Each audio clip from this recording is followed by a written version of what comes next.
Olá, galerinha. Olha eu de novo aqui no Periscope. Tava um pouco sumido do Periscope, mas tô de volta aí. Antes do dia 20, né? Que a gente ia até o dia 20, mas já vamos iniciar os nossos estudos. Boa noite a Márcia. Boa noite a galera aí, cada um falando de onde tá. Deixei aí na tela para vocês o nosso novo livro aí, na verdade, nova edição, né, do processo do trabalho para concurso. E agora tem uma novidade bem interessante. No meio do livro, você coloca o celular e ele começa a sair alguns comentários nossos, aí os principais pontos, os pontos mais difíceis, que para ler fica mais complicado. Eu tentei gravar alguns vídeos destacando os pontos essenciais, o que você precisa estudar. Então, uma novidade bem interessante desse livro aí, pelo QR Code, você coloca o celular e ele abre um vídeo. Então, você tem aí um livro com vídeos juntos, tá? Vamos lá, então. Vamos voltar aqui. Boa noite a todos. Voltando aqui em 2017, galera de Salvador. Confesso que eu estava mesmo sumido, mas agora eu vou tentar ser mais assíduo aí um pouquinho com vocês, tá? Hoje eu separei um tema que é um tema até um pouco delicado para a gente falar, que são os honorários advocatícios aqui na sistemática do processo de trabalho. E eu queria trazer, na verdade, uma mentalidade para a gente até poder memorizar esses honorários advocatícios e facilitar toda a nossa visualização do sistema.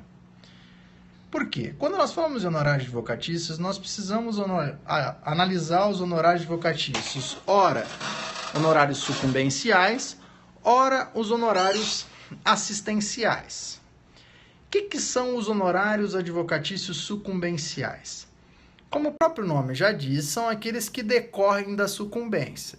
Então, quando eu sou vencido numa determinada demanda, eu sou obrigado a pagar os honorários da parte contrária. Então, aí há uma imposição de que eu pague os honorários da parte contrária porque ela foi vencida.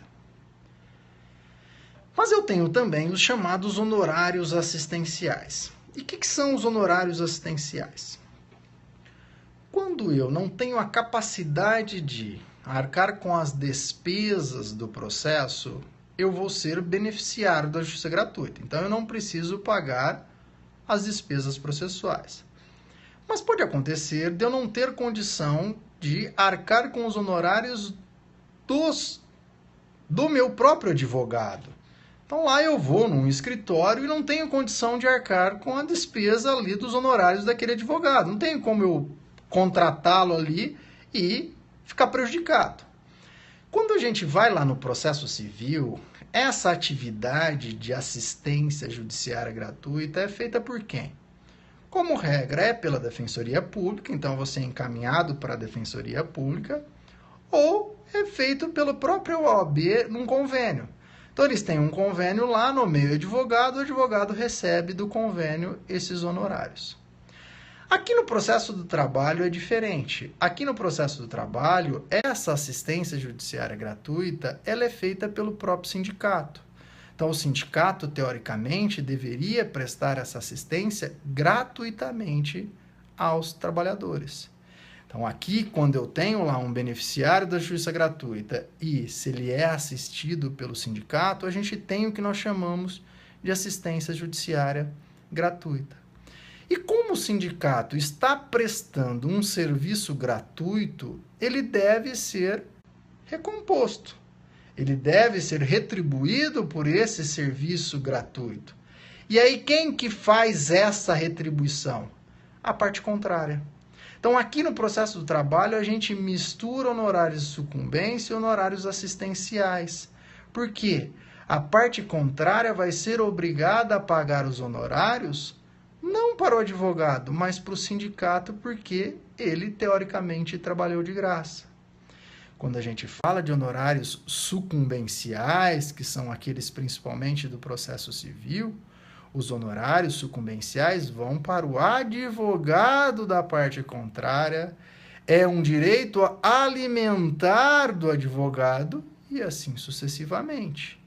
Quando a gente fala em honorários assistenciais, são honorários do sindicato. Se o sindicato vai passar para o advogado dele, problema dele. Vai passar tudo para o advogado dele é contratado e recebe por mês, é o valor que ele acertou com o advogado dele. A relação do trabalhador não é propriamente com o advogado neste caso.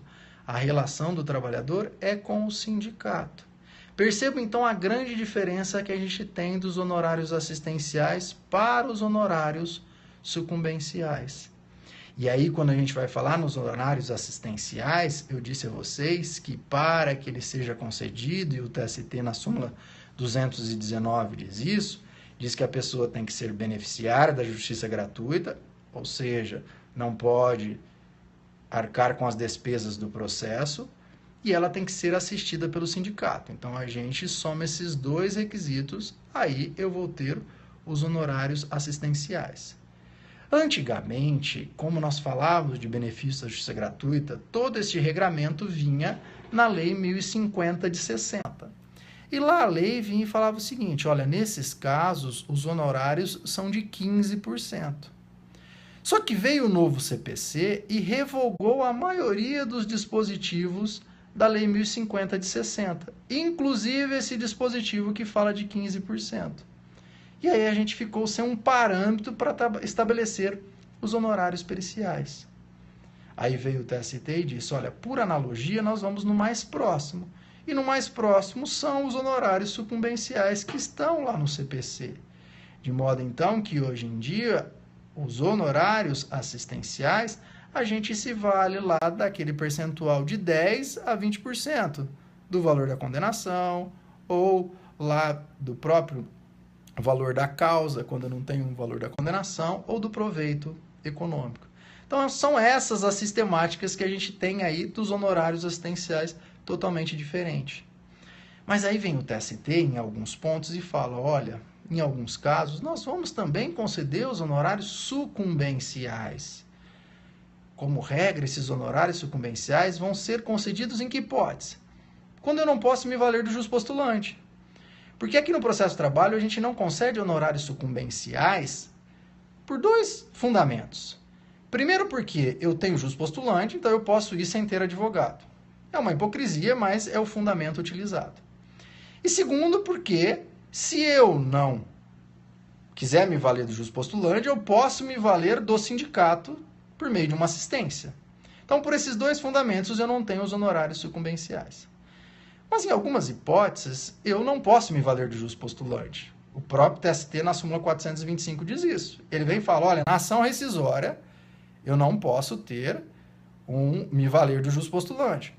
Como eu não posso me valer do juspostulante, eu preciso contratar um advogado. Como eu preciso contratar um advogado, esse advogado tem que ser retribuído. É por isso que, nessa hipótese, eu tenho honorários sucumbenciais. Do mesmo modo, quando a gente fala naquelas ações que não derivem da relação de emprego. Das ações que não derivem da relação de emprego, a tese majoritária é que eu não aplico o juspostulante. Como eu não aplico o juspostulante, eu preciso contratar um advogado. Este advogado tem que ser retribuído. E o TST tem um outro caso que aí ele vem e fala que é possível eu conceder honorários assistenciais, de certo modo, aqui neste caso, quando eu tenho uma substituição processual pelo ente sindical. Por que o TST, neste caso, concede os honorários assistenciais? Porque se o sindicato vai em cada ação individual, então entra com uma reclamação trabalhista lá como assistente do trabalhador, e se ele for beneficiário da justiça gratuita, foi condenado a outra parte, ele vai receber os honorários assistenciais, não foi isso que nós falamos? Então, neste caso, ele vai receber nas ações individuais. Quando ele entrava com ações coletivas, o TST vinha e falava, olha, nas ações coletivas você não tem direito porque não estão preenchidos os requisitos da súmula 219. O que acontecia? O sindicato não ia entrar mais com ação coletiva. Aí o TST, para estimular as ações coletivas, ele falou, olha, se você entrar como substituto processual, nós também vamos deferir os honorários para o sindicato. Então, são essas as diretrizes básicas aí que a gente tem de honorários. Hoje eu queria falar mais dessa diferença de honorários sucumbenciais e honorários assistenciais.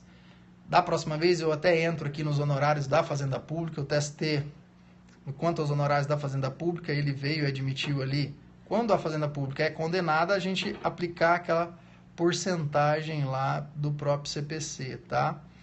E quando ela for autora, aí já entra tudo naquela diretriz da necessidade de ter ou não um regramento, sabendo que aqui no processo de trabalho, ela como regra não vai ter honorário advocatício, porque ela não vai preencher esses requisitos, tá bom? Pessoal, olha, estão me perguntando aqui se a alíquota de 15% continua a ser aplicada. Volta lá no comecinho do nosso vídeo, chegou um pouquinho atrasado, eu falei sobre isso, da revogação ali da Lei 1050 de 60, hoje em dia não é mais 15%, tá? Pessoal, vou ficando por aqui, grande abraço, prometo a vocês que agora eu volto aqui no Periscopo com mais frequência. Um abração para vocês e até a próxima.